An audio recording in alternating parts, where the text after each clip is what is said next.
मेरे सम्मानित शिक्षक साथियों व प्यारे बच्चों, मैं पवन कुमार राजकीय मॉडल संस्कृति प्राथमिक स्कूल जल्लोपुर से, जो रतिया ब्लॉक फतेहाबाद डिस्ट्रिक्ट और हरियाणा राज्य में स्थित है। आज हम पढ़ रहे हैं कक्षा 4 की किताब हिंदी की पाठ्य पुस्तक रिमझिम का चैप्टर 4, पापा जब छोटे बच्चे थे। हमारे पापा के बचपन की कहानी हमें पढ़ के बहुत ही मजा आया। हमने इसे पिछली वीडियो में देखा था कि पापा ने क्या क्या किया था। अब उसका अभ्यास का हिस्सा पार्ट 2, दूसरा भाग जो है पाठ का चैप्टर का, वो आज हम देखेंगे। जो क्वेश्चन आंसर है अभ्यास के हिस्से में, उसमें क्या बातें पूछी गई है बच्चों, जो हमने पाठ में पढ़ी है, जो पाठ में कहानी हमने समझी है, उसी के बारे में हमसे पूछा गया है। और हर बात का जवाब आपका अपने शब्दों में अलग तरीके से भी हो सकता है, तो कोई फिक्स नहीं है। जो जवाब है वो आपके दिमाग की सोच है कि आपने उस चीज को कितना समझा है कहानी को, और कहानी में से ही आपको जवाब देना है। आप अपने शब्दों में भी समझा सकते हैं, तो वो भी आपका बिल्कुल सही माना जाएगा। तो आइए देखते हैं कि मुझे इस कहानी में कैसे बातें समझ में आई, तो हम उन्हीं बातों पे डिस्कस कर रहे हैं। सबसे पहले अभ्यास के हिस्से में पाठ में हमसे पूछा गया है तुम्हारी बात, मतलब आपकी बात, हमारी बात की हमें कहानी में क्या समझ में आया है। तुम्हारी बात, पहला जो क्वेश्चन है वो है पापा ने जितने काम पापा ने सोचे थे, उनमें से तुम्हें सबसे दिलचस्प होता है, जो हमें बिल्कुल बहुत पसंद आया हो, प्रिय, सबसे अच्छा, सबसे बेस्ट काम कौन सा लगता है और क्यों लगता है। अब कौन सा काम है जो पापा ने करने की सोची थी, उसमें से दी बेस्ट, दिलचस्प, जिसमें मन लग के काम करे, जो कि हमारे अंदर से आवाज है कि हाँ मुझे तो ये करना है, ये काम मुझे पसंद है, मुझे यही काम तो करना था। तो उसका उत्तर देखो अलग अलग हो सकता है आपका, लेकिन मैंने समझा उत्तर देखिए इसका। पापा ने जितने काम सोचे, उनमें से मुझे सबसे दिलचस्प काम वायुयान चालक बनना लगता है। वायुयान चालक, बच्चों आपको पता है ना वायुयान चालक, वायुयान जो एरोप्लेन आकाश में हवा में जो चलते हैं, आसमान में हवा में उड़ता रहता है, और उसको भी कोई चलाता है। जैसे हमारी कार कौन चलाता है, पापा चलाते हैं। हमारा मोटरसाइकिल बाइक चलाते हैं पापा, तो वैसे ही उस वायुयान को भी कोई चलाता है ना, तो उसको कौन चलाता है, उसको बोलते हैं हम पायलट। ठीक है, तो वायुयान चालक बनना लगता है। कितना मजा आसमान में हवा में जहाज को उड़ाने का, बहुत मजा है। क्योंकि आकाश में पक्षियों की तरह उड़ना मुझे बेहद रोमांचक लगता है। रोमांचक मतलब बहुत ही शानदार, एकदम रोंगटे खड़े करने वाला, एकदम अचंभित करने वाला। जो पायलट बनना पापा का डिसीजन था, वो मुझे सबसे अच्छा लगा। प्रश्न 6 में जो अगला क्वेश्चन हमसे पूछा है, क्या तुम्हें भी घर में बताया जाता है कि तुम्हें बड़े होकर क्या काम करना है। कौन कौन कहता है, क्या कहता है। हमारी बात हमसे पूछी जा रही है, तो इसका भी उत्तर हमें जवाब देना। जैसे पापा हर बात का जवाब देते थे ना, वैसे ही हम इस बात का भी जवाब देंगे। हाँ, मुझे भी घर में बताया जाता है कि मुझे बड़े होकर क्या काम करना है। मेरे दादा दादी और माता पिता कहते हैं, मेरे दादाजी कहते हैं कि तुम्हें IAS, सबसे बड़ा अधिकारी, भारतीय सेवा का सबसे बड़ा अधिकारी जो है IAS अफसर बनना है। मेरे माता पिता मुझे डॉक्टर, चिकित्सक, डॉक्टर बनाना चाहते हैं। मम्मी पापा डॉक्टर बनाना चाहते हैं, दादा दादी बहुत बड़ा IAS अफसर बनाना चाहते हैं। उसके बाद प्रश्न गए, जो अगली बात हमसे पूछी है, अपने मम्मी या पापा से पता करो कि वे जब बच्चे थे तब बड़े होकर क्या क्या करने की सोचते थे। अब मम्मी पापा से पूछना कि जब मम्मी पापा आप जब बच्चे थे तो आप क्या बनना चाहते थे, क्या बनना था आपको बड़े होकर। उत्तर तो मम्मी पापा ही बताएंगे, लेकिन मैंने अपने मम्मी पापा से पूछा था, तो उन्होंने बताया था कि मेरी मम्मी शिक्षिका मतलब टीचर, अध्यापक, मैडम पढ़ाने आती है ना आपको स्कूल में, तो मैडम बनना चाहती थी। और मेरे पापा बैंक में अफसर, बैंक जो बैंक को संभालता है वो बैंक का अफसर होता है, तो आप देखते हैं तो हाँ पापा है वो बैंक में अफसर बनना चाहते थे। आप भी मम्मी पापा से पूछना कि मम्मी पापा आप जब छोटे थे तो जब आपने क्या सपना देखा था कि मुझे मेहनत करके स्कूल में जाके पढ़ाई करके क्या क्या बनना है। आज पूछना ये बात सब बच्चे। के बाद अपने घर के किसी भी एक सदस्य से उसके काम के बारे में जानकारी हासिल करो। जानकारी मतलब पूछना, उनसे पूछना। घर का कोई भी एक सदस्य है तो उनसे आप पूछना कि आप क्या काम करते हैं और कहां काम करते हैं। प्रश्न जो है, पता करो उसके काम को किस नाम से जाना जाता है। वो जो काम करते हैं घर के सदस्य, जिनसे आपसे पूछना चाहते हैं कि उनका जो काम है वो किस नाम से जाना जाता है और वो कहाँ काम करते हैं। तो ये आप अपने परिवार में देखना, आप किससे पूछोगे आज जाके शाम को। और मेरे शब्दों में अगर मैंने पूछा तो मैंने अपने अंकल से पूछा था। मेरे एक अंकल थे, मेरे अंकल एक ऑफिस में काम करते हैं, कोई ऑफिस था वहां काम करते हैं। के नाम से उनको वहां जाना जाता है। वो उस काम को अच्छी तरह करने के लिए कौन कौन सी बातें मालूम होनी चाहिए? इसका जवाब हम इस तरीके से दे सकते हैं, उस काम को अच्छी तरह करने के लिए हिंदी और अंग्रेजी पढ़ना लिखना आना चाहिए, हिसाब किताब करना आना चाहिए, कंप्यूटर चलाने की जानकारी होनी चाहिए। किस काम के लिए? जो ऑफिस में कलरक का जो काम होगा उस काम करने के लिए ये जानकारी जरूरी है। मैंने अपने अंकल से पूछा था, उन्होंने मुझे ये बताया था। अगला प्रश्न, उन्हें अपने काम में किन बातों से परेशानी होती है? अब जो काम करते हैं उसमें कुछ परेशानी भी होती है कई बार, तो किन बातों की परेशानी होती है? जब मैंने उनसे पूछा, आप भी पूछना है आज शाम को घर पे जाके जरूर, उसका उत्तर हम इस तरीके से दे सकते हैं, जब वह किसी एक काम को कर रहे होते हैं और बीच में कोई दूसरा काम लेकर पहुंच जाता है, तब उन्हें परेशानी होती है। जब ऑफिस में वो कोई काम कर रहे होते हैं, अपना काम कर रहे हैं मन लगा के, और बीच में कोई और आ जाता है कि नहीं पहले ये काम करो, तो उस समय उनको परेशानी होती है प्यारे बच्चों। अब कहानी से आगे क्या है देखते हैं। शुरू में पापा चौकीदार बनना चाहते थे, है ना? तो इसका जो प्रश्न क्या पूछा है, चौकीदार रात को भी काम करते हैं, इसके अलावा और कौन कौन से कामों में रात को जागना पड़ता है, और कौन कौन से ऐसे काम है जब रात को जाग के वो काम हमें करने होते हैं? तो इसका उत्तर बच्चों, हम इसका आंसर इस प्रकार से देंगे, निम्न कामों में जो नीचे लिखे हैं रात को जागना पड़ता है। कुछ काम और भी है जिनमें रात को हमें जागना पड़ता है, जैसे अस्पतालों में रोगियों की, जो पेशेंट होते हैं हॉस्पिटल में बीमार लोग, उनकी देखभाल के लिए डॉक्टर और नर्स को रात में जागना पड़ता है। डॉक्टर जो करते हैं, नर्स जो करते हैं, देखभाल करती है रोगी का, बीमार आदमी का, पेशेंट का, हॉस्पिटल में जो एडमिट होते हैं उनका इलाज के लिए भी उन्हें भी रात को तो जागना पड़ता है ना। हमारे आसपास अर्थात समाज में शांति व्यवस्था, बिल्कुल शांति, सुख शांति जो कहते हैं ना, बिल्कुल आराम सामान्य बनाए रखने के लिए पुलिस वालों को रात में जागना पड़ता है। पुलिस वाले भी रात को जागते हैं ताकि कहीं कोई चोरी या कोई दुर्घटना या कोई ऐसी गलत काम ना हो, तो पुलिस वाले भी रात को जाग के अपनी ड्यूटी करते हैं बच्चों।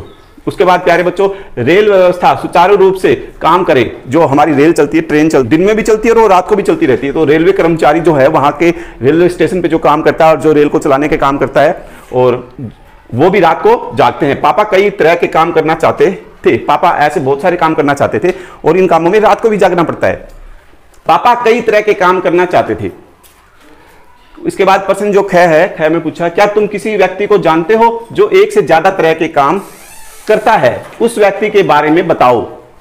अब हमें एक ऐसा व्यक्ति के बारे में बताना जो बहुत सारे अलग अलग टाइप के काम करता है। कौन हो सकता है ऐसा? देखो अपने आसपास, मम्मी पापा से पूछना भी आपको, मैं भी चलो बता देता हूं ऐसा कौन होता है। इसका उत्तर हम ऐसे आंसर जो हम इस तरीके से दे सकते हैं, मेरे यहाँ जो अखबार देने वाला लड़का आता है सुबह सुबह, हमारे घर में ताजा न्यूज़पेपर जो बांट के जाता है सुबह सुबह, उसकी उम्र ज्यादा नहीं है, वो छोटी उम्र का लड़का है जो सुबह सुबह साइकिल पे आता है और अखबार डाल के जाता है। यही कोई 17-18 साल का होगा, वह 17-18 साल का ही सुबह जो है अखबार बांटता है, फिर कॉलेज जाता है, उसके बाद पढ़ने के लिए कॉलेज जाता है, सुबह काम भी करता है और शाम में कुछ बच्चों को ट्यूशन देने का काम भी करता है। शाम को आप जैसे प्यारे बच्चों को वो शाम को ट्यूशन भी पढ़ाता है। तो एक जो लड़का है छोटी सी उम्र का है, 16, 17, 18 साल का, कितने काम करता है? इस प्रकार वह एक साथ तीन काम करता है, 3 काम वो एक साथ करता है।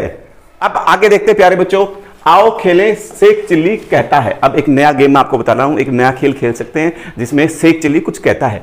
तो इसमें क्या करना है, पापा अपने पैर से कान के पीछे नहीं खुजा पाते थे। वो बता रहे थे जब वो कुत्ता बनना चाहते थे तो वो कुत्ता कैसे अपने कान, अपने पैर से ना ऐसे कान के पीछे खुजाता है, तो पापा ऐसा कर नहीं पा रहे थे।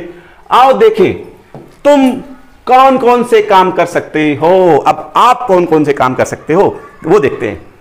एक खेल खेलते हैं, चलो एक गेम है वो खेलते हैं। खेल का नाम है सेक चिल्ली कहता है। ये टाइटल है, ये लाइन है, इस लाइन के साथ ही हम खेल शुरू करेंगे। तुम में से एक बनेगा सेक चिल्ली, एक बच्चा वो है वो सेक चिल्ली बन जाएगा। जो सेक चिल्ली कहेगा बाकी सबको वैसे ही काम करना है। अब सेक चिल्ली जो बन गया, अब वो जो काम कहेगा वही आप सबको करके दिखाना है। तो देखो पहला काम क्या होगा, सेक चिल्ली कहता है। अब जो बच्चा सेक चिल्ली बनना है वो बोलेगा, सेक चिल्ली कहता है अपने दाएं हाथ को सिर के पीछे से ले जाकर नाक को पकड़ो। अभी आपका दायां हाथ है, सिर के पीछे से ले जाके और ऐसे नाक पकड़नी है। ये हो गया। ये किसने हुक्म दिया है, किसने बोला है? ये सेक चिल्ली ने बोला है। उसके बाद ये आपको करके देखना है, अपने दाएं हाथ को दाईं टांग के नीचे से ले जाकर दायां कान पकड़ो। अब जैसे मुर्गा बनते हैं ना, काम नहीं करते तो अध्यापक मुर्गा बनाते हैं वो दोनों हाथों से। अब एक हाथ से, दाएं हाथ से नीचे से, टांग के नीचे से निकाल के और कान पकड़ना है। देखते हैं उसके बाद शेख चिल्ली कहता है। अब शेख चिल्ली क्या कहता है? खड़े होकर झुको, खड़े होकर झुकना है। उसके बाद अपने हाथों से पैरों को छुओ, अपने हाथ से जो है पैरों को छूना बिल्कुल सीधे, बिना पांव को, बिना अपने घुटने को फोल्ड किए हुए, बिना मोड़े। सिर अपने घुटनों से लगाओ। अब घुटने से सिर लगाना है, बिल्कुल जो सिर है वो अपने घुटने जो है उनको टच कराना है। क्या ऐसा कर सकते हैं? ध्यान रहे, तुम्हें केवल वही आदेश मानना है जिसके साथ जुड़ा हो। क्या जुड़ा होना चाहिए? जिसके साथ शेख चिल्ली कहता है। जिसके साथ क्या जुड़ा होना चाहिए? कि शेख चिल्ली कहता है। अगर तुमने कोई और आदेश मान लिया तो तुम खेल से बाहर हो जाओगे। सिर्फ आपको वही ऑर्डर फॉलो करना है क्लास में जिसमें ये कहे कि शेख चिल्ली कहता है। जो शेख चिल्ली आपने बनाया है अगर वो ऑर्डर कहे तभी आपको वो कहा मानना है। जो सोच विचार, अब सोच विचार करना है हमें, क्या हुआ होगा। अफसर के जाने के बाद पापा बहुत सोचते रहे, कई देर तक वो बैठे बैठे सोचते रहे। बताओ वह क्या क्या सोच रहे होंगे। अब यह हमें बताना है। सही का निशान लगाओ। अब उस बात पे हमें सही का निशान लगाना, जो हमारे पापा जो जिसने कहानी लिखी है वो अपने पापा की बात कर रहा है ना। हाँ, तो उनके पापा जो है क्या क्या सोचा होगा उन्होंने जब अफसर ने उनको कुछ बताया था ना उनके जाने के बाद। पहली बात, यह अफसर आखिर है कौन? ये अफसर कौन है? क्या उसने ऐसा सोचा था? कहानी में तो ऐसा नहीं था, कहीं पे भी नहीं पता चला हमें। उसके बाद अगली बात देखते हैं। अब मैं रोज रोज अपना इरादा नहीं बदल सकता। हाँ, ये तो पापा ने जरूर सोचा था, तो एक बात तो ये हो गई। उसके बाद कुत्ता बनना बड़ा कठिन काम है। कुत्ता बनने की कोशिश कर रहे थे, कठिन तो नहीं लग रहा था, वो बनने की कोशिश कर रहे थे, तो ये बात भी नहीं हो सकती। अगली बात देखते हैं। ये फौजी अफसर मुझ पर हंसा क्यों नहीं? बाकी सब तो हंसते हैं। ये बात भी उन्होंने सोची थी। इस अफसर को कुत्ता बनना नहीं आता इसलिए मुझे बहका रहा है। नहीं, ऐसा भी नहीं सोचा था। ये दो बातें जो सोची थी इसका उत्तर है अब मैं रोज रोज अपना इरादा नहीं बदल सकता। एक तो ये बात हो गई, ये फौजी अफसर मुझ पर हंसा क्यों नहीं, बाकी सब तो हंसते हैं। तो ये दो बातें हैं जो उस समय सोची थी। प्यारे बच्चों, अगर पापा ने कहा अपना ठेला मैं स्टेशन के पास ही खड़ा करूंगा, कहा था पापा ने, उसका जो बात हमसे पूछी गई, जो अगला प्रश्न हमसे पूछा गया है उसमें कहा है अगर तुम पापा की जगह होती तो ठेला कहां लगाती, ऐसा तुमने क्यों तय किया? अब बताएं, जब पापा की जगह हम होते तो हम ठेला कहां लगाते? तो इसका जवाब आप अपने सोच विचार करके अपने दिमाग से भी सोच सकते हैं कि कहां पे ठेला लगाने में ज्यादा फायदा होगा। इसका उत्तर हम ऐसे भी दे सकते हैं, स्टेशन के ही पास मैं भी ठेला लगाती, क्योंकि वहां पर आइसक्रीम खूब बिकेगी, वहां पे खूब बिकेगा ना आइसक्रीम भी। तो क्योंकि बहुत सारे लोग आते हैं, रेल में आते हैं जाते हैं, तो सबको गर्मी में आइसक्रीम खाने को मिलेगी। बस स्टैंड की भी कह सकते हैं, बाजार की भी कह सकते हैं, जहां आपको ठीक लगे कि मुझे वहां ठेला लगाना है। प्रश्न है, अगर तुम रेल में से सफर करोगी तो तुम्हें प्लेटफॉर्म और रेलगाड़ी में कौन कौन लोग नजर आएंगे? अगर आप कभी रेलवे स्टेशन गए हैं, रेल से सफर किया है, नहीं किया तो आपको मम्मी पापा से पूछना कि हमें रेलवे स्टेशन लेके चलें, घुमा के हमें रेलवे स्टेशन दिखा के लेके आए। तो वहां में कौन कौन मिलेगा? यात्रीगण वो होते हैं जो यात्रा करने के लिए रेलवे स्टेशन पे आते हैं। जब हमें कहीं जाना होता है तो उस समय हम यात्री होते हैं, तो यात्रीगण वहां मिलेंगे। कुली जो होते हैं, वो जो आपके पास भारी बैग है, थैला है, तो वो उठा के तो कुली क्या कि उस सामान को, थैले को उठा के आपका रेल में रख देते हैं। जहां आप बैठते हैं वहां अपने थैले को उठा के रख देते हैं, उसके लिए वो कुछ पैसे लेते हैं आपसे। तो और गार्ड और सिपाही ये क्या होते हैं? ये रेल की सुरक्षा के लिए तैनात होते हैं, ताकि आपकी मदद के लिए तैनात रहते हैं। टीटी जो होते हैं वो टिकट को चेक करते हैं। जब आप रेल में बैठते हो तो टिकट लेके बैठते हो, तो जैसे बस में भी टिकट चेक होती है कई बार, तो रेल में भी जो टिकट चेक करने के लिए टीटी होते हैं। चाय बेचने वाले जो है वो, आप जब बैठे होते तो रेल के अंदर चाय बेचने वाले भी घूमते रहते हैं। जब आप जाओगे रेल में तब आपको पता चलेगा। समोसे बेचने वाले जो है वो प्लेटफॉर्म पे भी मिलते हैं आपको। जो प्लेटफॉर्म जहां ट्रेन रुकती है, जहां ट्रेन से हम उतर के अपने अपने जगह पे जाते हैं, तो वो जो प्लेटफॉर्म होता है वहां पे समोसे चाय वाले भी होते हैं। किताबें भी बहुत सारी रखी होती है, पत्रिकाएं बेचने वाले, अखबार बेचने वाले, बहुत सारे लोग वहां पे आपको रेलवे स्टेशन पर नजर आएंगे, वो घूमते रहते हैं। प्यारे बच्चों, परिवार, अब हमारे परिवार की बात हो रही है, हमारी फैमिली की बात में। हमारी फैमिली में कौन कौन होते हैं और क्या हमारे क्या लगते हैं, ये हम देखना चाहते हैं। पापा के पापा जो होते हैं उनको हम क्या कहते हैं? दादाजी कहते हैं ना। इन्हें तुम अपने घर में क्या कहकर बुलाएंगे? क्या कह के बुलाओगी? किनको? सबसे पहले पापा के पापा, ये क्या हुआ है? हमारे दादाजी। पीछे जी लगाना उनकी रिस्पेक्ट के लिए, सम्मान के लिए, ठीक है। पापा की माँ, पापा की मम्मी है, वो क्या लगती है? हमारी दादी जी। और पापा के बड़े भाई, पापा के जो बड़े भाई हैं वो हमारे लगते हैं ताऊ जी। पापा की जो बहन है वो लगती है हमारी बुआ जी। और पापा के छोटे भाई है वो लगते हैं हमारे चाचा जी। और माँ के पापा। अब माँ की बात होगी, ये सारी बातें हमारी पापा की थी, अब मम्मी की बात हो रही है। मम्मी के पापा, माँ के पापा हमारे लगेंगे नाना जी। अब माँ की माँ वो हमारी लगेगी नानी जी। अब माँ के भाई वो हमारे लगेंगे मामा जी, और माँ की बहन मौसी जी। बहन के पति वो हमारे जीजा जी। क्या लगेंगे? हमारे जीजा जी। ठीक है, तो ये हमारे परिवार के आपस में रिश्ते नाते हैं कि किनको हम क्या कहेंगे, कौन हमारा क्या लगता है। इसके बाद अब हमारी किताब में थोड़ी सी जो बातें हैं वो कुछ संज्ञा और सर्वनाम की भी कुछ बातें हो रही है। अब किसी भी नाम के जो शब्द होते हैं उन्हें हम संज्ञा कहते हैं। कैसे? जैसे कि किसी व्यक्ति का नाम, ठीक है, इसको हम इंग्लिश में नाउन कहते हैं और हिंदी में इसे हम संज्ञा कहते हैं। किसी भी व्यक्ति का नाम हो, चाहे वो किसी स्थान का नाम हो या फिर किसी जानवर का हो, पक्षी का नाम हो, किसी वस्तु का नाम, इनको नाम वाले शब्द फिर हम संज्ञा शब्द कहते हैं। जिस जो नाम का शब्द होगा वो हमारा संज्ञा मतलब नाउन शब्द होता है। ठीक है, उसके बाद नाउन के स्थान पर, उसकी जगह पर वाक्य में कुछ प्रोनाउन यूज किए जाते हैं। सर्वनाम, जिसको हिंदी में सर्वनाम और इंग्लिश में प्रोनाउन कहते हैं, की परिभाषा क्या है कि जिन शब्दों का प्रयोग संज्ञा के इन नाम की जगह पे आए उस स्थान पर किया जाता है उन्हें सर्वनाम कहते हैं। संज्ञा की जगह पे जो नाम का उपयोग किया जाता है उन्हें हम सर्वनाम कहते हैं, उनको प्रोनाउन कहते हैं। नाउन की जगह जो आए उनको प्रोनाउन बोला जाता है। देखिए कैसे, एक शब्द के बदले दूसरा शब्द क्या होगा? प्रोनाउन, सर्वनाम। कैसे? पापा को वायुयान चालक बनने की सूझी, इसके बाद उन्होंने अभिनेता बनने की सोची, इसके अलावा वह जहाजी भी बनना चाहते थे। जो ऊपर के जो वाक्य है बच्चों, ऊपर के वाक्यों में उन्होंने और वह का इस्तेमाल पापा की जगह पर हुआ है। अब बार बार पापा नहीं लिख रहा है ना वो, उसने अब पापा की जगह लिखा उन्होंने, और यहां पे पापा की जगह उन्होंने लिख दिया वह। हम अक्सर एक ही शब्द को दोहराने की बजाय, अब उसको बार बार रिपीट करने की बजाय, पापा पापा बार बार बोलने की बजाय उसकी जगह किसी दूसरे शब्द का इस्तेमाल करते हैं वाक्य में। जैसे कौन कौन से शब्द? मैं, तुम, इस भी ऐसे ही शब्द है जो किसी के नाम की जगह उपयोग किए जाते हैं। अब इसके दो बात हमसे पूछी जा रही है, कै और ख। कै में पाठ में ऐसे शब्दों के 5 उदाहरण छांटे, ऐसे शब्द छांटने हैं जो किसी नाम की जगह उपयोग किए गए हैं वाक्य में, और उसके बाद ख, इनकी मदद से वाक्य बनाने हैं हमें। ये 2 बातें अब हमें करनी। कै का जो जवाब वो ये होगा कि हमने छांट लिए, एक उनसे, उनका, मैं, उन्हें और तुम। ये 5 शब्द जो है हमने छांट लिए हैं जो पाठ में आए थे। अब इनका हम उत्तर, अब इनके वाक्य बनाएंगे। उनसे पूछकर बताओ। ठीक है, एक वाक्य तो ये बन गया। दूसरे नंबर पे उनका छोटा भाई पढ़ने में बहुत तेज है। ठीक है, तो उनका, ये भी एक प्रोनाउन सर्वनाम का उपयोग हो गया। आज मैं स्कूल नहीं जाऊंगा। उसके बाद उन्हें आदर दो, वाक्य बन गया हमारा। उसके बाद 5वां जो वाक्य सेंटेंस जो बना है, तुम इस वक्त तुम कहां जा रहे हो। ये हमारे 5 हमने सेंटेंस बना दिए जिसमें हमने प्रोनाउन सर्वनाम का उपयोग किया है। कौन किसमें तेज है, अब ये बतानी हमें अपने परिवार की बात, हमारी फैमिली की बात हो रही है। सभी बच्चे और बड़े किसी ना किसी काम में करने में माहिर होते हैं। साइकिल चलाने में होशियार होता है, तो कोई चित्र बनाने में, कोई पिक्चर अच्छी बनाता है, बनाने में तेज होता है, बहुत फास्ट होता है। तुम्हारे दोस्तों और परिवार में कौन किस काम में माहिर है, उनके नाम लिखो। अब हमें उनका नाम लिखना है। या आज शाम को मम्मी पापा दादा दादी के पास बैठ के आप कर सकते हैं, दादा दादी से पूछना जो बढ़िया कहानी कर सकता है। ऐसे कौन है जो बढ़िया कहानी हमें सुनाते हैं। आप, हम दादाजी दादी जी होते हैं ना घर पे, दादाजी, आपको उनका नाम भी लिखना है। सुनील, श्री सुनील जी।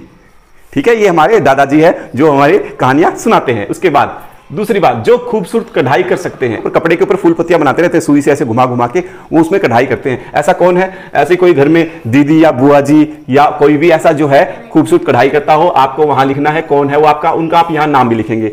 जो कलाबाजियां खा सकता है, जैसे कई बच्चों को होता है उल्टा पलटा करने की, कलाबाती खा गए, ऊपर से घूम गए, सिर लगा के चक्कर लगा दिया, ऐसा कौन है हमारी फैमिली में, आपको यहाँ उनका नाम भी लिखना है। जो कलाबाजियां खाने में पूरा सही उसको पता हो अच्छे से। उसके बाद जो दूसरों की बढ़िया नकल उतार सकते हैं। कई बच्चे ऐसे होते हैं जो आवाज़ निकालते हैं, मम्मी पापा या चाचा चाची की, दोस्त की मिमिक्री करते हैं जिसको, और वो उनकी बिल्कुल सेम हूबहू आवाज़ या एक्टिंग करके दिखा देते हैं। ऐसे कौन है जो फॉरवर्ड, उनका यहाँ नाम लिखना है और आपको बताना कि वो आपको क्या लगते हैं। भैया है, दीदी है, चाचा है, ताऊ है, दादाजी है, कौन है। उसके बाद जो हाथ से बढ़िया स्वेटर बुन सकते हैं, पहले हाथ से सिलाइयों से स्वेटर बुनते थे, ऊन से, जो आप अब सर्दियों में पहनते हो स्वेटर, वो पहले हाथ से बुनी जाती थी, अब तो मशीनों से बननी शुरू हो गई। तो हाथ से कौन है जो अभी मिलेगी, बुआ जी है, चाची, ताई, कौन है पूछना, सारी बात ये। ठीक है, उसके बाद आगे आपको उनको लिखना भी है, वो आपके क्या लगते हैं, उनका क्या उनका नाम है, जो सबके सामने किसी चीज के बारे में 2 मिनट तक बात बता सकता है। फैमिली में ऐसा भी जरूर होगा कोई ना कोई जो कोई भी हम उनके आगे बात रखें तो वो 2-3 मिनट तक उसके बारे में लगातार बोल सकता है, बिना अटके बिना झटके। कोई बुआ जी हो सकती है, दीदी, भैया, कोई आपकी फ्रेंड, जो भी हो उनका नाम आपको यहां लिखना है। उसके बाद जो कठिन पहेलियां सुलझा सकता है, घर पे एक ऐसा भी होगा जो आप कुछ भी पूछ लो उनसे टेढ़ी मेढ़ी बात, वो उसका फौरन उसी समय उसका तुरंत जवाब दे देते हैं, जैसे पापा दे रहे थे ना हर बात का। जो खुलकर जोर से हंस सकते हैं, जो खूब तेजी से खूब जोर से हंसते हैं, ऐसे हमारी फैमिली में कौन कौन होगा। उसके बाद जो तरह तरह की आवाजें बना सकते हैं, कई को आवाज देता, कोई चिड़िया की, कोई कुत्ते की, बिल्ली की, अलग अलग आवाजें निकालते हैं, ऐसे हमारी फैमिली में, हमारे परिवार में ऐसा कौन है, उसका हमें आगे नाम लिखना है। जो अंदाजे से चीजों का सही माप या वजन बता सकते हैं। कई बार मम्मी चीजें उठा के कह देती ना, अरे मुझे तो पता है ये हल्की है, ये भारी है, इसमें ज्यादा है, इसमें कम है, ऐसा हमें कौन बताता है। जो बढ़िया अभिनय कर सकता हो, बिल्कुल एक्ट करते हो, बिल्कुल सेम टू कि मैं देखो मैं एक्टिंग करता हूं। हमारी फैमिली में ऐसा भी होगा कोई ना कोई। जो बेकार पड़ी चीजों से सुंदर चीजें बना सकते हैं, हमारे घर में ऐसी कलाकारी, हमारे परिवार में ऐसा जरूर होगा जो पुरानी चीजों से उठा के उनसे कुछ ना कुछ नई चीज जरूर बना देता होगा, कन्वर्ट कर देते, बदल देते नई चीजों में जो हमारे घर पे उपयोगी होती है, ऐसी चीजें पक्का बना देते हैं। तो उनके हमें आगे आगे नाम लिखने, पूछ के, दादा दादी, मम्मी पापा, चाचा चाची, ताऊ ताई, किसी से भी, नाना नानी, जहां आप रहते हो, बुआ फूफा, सबसे पूछ के, फोन पे भी पूछ सकते हो, वैसे ही पास बैठ के पूछ के कॉपी में, अपनी नोटबुक में अपना उसका, अपनी टेक्स्ट बुक में भी उनका नाम लिख सकते हैं। ठीक है। कैसे थे पापा, अब पापा की बात हो रही है, पापा कैसे थे। नीचे लिखी पंक्तियां पढ़ो। अब कुछ लाइनें जो दे रखी हैं वो हमें पढ़नी है। इन पंक्तियों के आधार पर बताओ कि तुम पापा के बारे में क्या सोचती हो। अब पापा के बारे में पूछा कि पापा के बारे में आप क्या सोचते हैं। क्या पापा के पास जवाब हमेशा तैयार होता था। ऐसा लगता है कि पापा बहुत चतुर थे। पापा बहुत समझदार तो थे, ये तो बात है, ये तो माननी पड़ेगी। खैर, पापा का जवाब हमेशा अलग होता था। अब जवाब भी जो आंसर देते थे हमेशा बिल्कुल डिफरेंट, अलग तरीके से देते थे सोच के। ऐसा लगता है कि पापा बिना कुछ सोचे समझे बोलते थे। हाँ, ऐसा हो सकता है कि ऐसे ही बोल दिया उन्होंने, जो भी मन किया आगे देखा बोल दिया, कुछ ज्यादा सोचते नहीं थे। ठीक है। मैं छोटे बच्चों को मुफ्त में आइसक्रीम दिया करूंगा। ऐसा लगता है कि पापा बहुत दयालु थे। हाँ, दया भाव होगा तभी देते, वरना तो नहीं देते। मैं तो नहीं देता। जिसको प्यार होता है, दया होती है अंदर से, वही ऐसा काम करता है। रात में करने के लिए होता ही क्या है, रात में मैं चौकीदारी करूंगा। ऐसा लगता है कि बहुत मेहनती थे और निडर भी बहुत थे। उनको रात से अंधेरे से डर नहीं लगता था, मेहनत करने वाले थे। तो पापा की देखो कितनी कितनी खासियत कहानी में हमें पता चली है। हमारे पापा भी बिल्कुल ऐसे ही है और हम भी ऐसे ही हैं, है ना। कितनी अच्छी बात है। तो धन्यवाद दोस्तों। मैं पवन कुमार, राजकीय मॉडल संस्कृति प्राथमिक स्कूल जल्लोपुर से, जो रतिया ब्लॉक फतेहाबाद डिस्ट्रिक्ट हरियाणा राज्य में स्थित है। हम पढ़ रहे हैं एनसीईआरटी की पाठ्य पुस्तक कक्षा 4 की हिंदी की रिमझिम का चैप्टर हम 4 में पहुंच चुके हैं। चौथा पाठ का हमने अभ्यास किया। उससे पहली वीडियो में मैंने इसको एक्सप्लेन किया था, इसको समझा था। तो इसे हमारे YouTube चैनल से जुड़े और आगे की एनसीईआरटी की 1ली से 5वीं तक की सभी क्लासों का हम एक्सप्लेन करेंगे, अभ्यास करेंगे सभी सब्जेक्ट का। तो हमसे जुड़े रहिए और मुस्कुराते रहिए और पढ़ते रहिए, मजेदार खेल के साथ, मनोरंजन के साथ। धन्यवाद।